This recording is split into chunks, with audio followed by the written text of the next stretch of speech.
An investor has just purchased this property in regional Queensland, and here is why I would not buy it. This property is located in Townsville in a suburb called Cosgrove.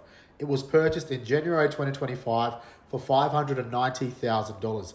As you can see, it features 3 bedrooms, 2 bathrooms, 2 car on 448 square meters of land.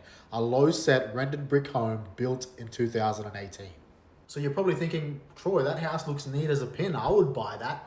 Well, the reason why I wouldn't is because this property sits on a very tiny land parcel, only 448 square meters of land. And this is in Townsville, not the Ponds, Sydney. And what you'll find is that in regional areas like Townsville, properties located on smaller land parcels generally underperform when it comes to capital growth and rental returns. The reason for that is because when property investing, it's actually the land that appreciates and bricks and mortar depreciate. So the smaller the land size means the smaller land value, which means smaller price appreciation.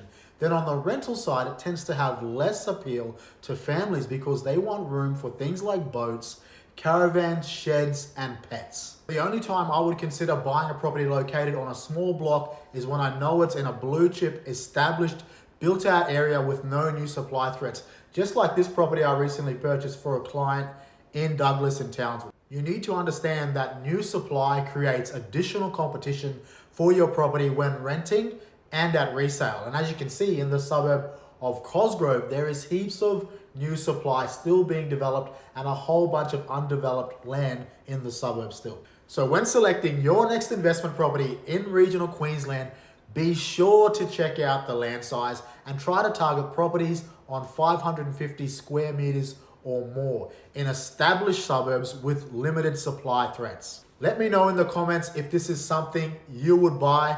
Alternatively, if you're someone looking for an investment property in regional Queensland and want to find investment grade assets that outperform the market, there's a link in my bio.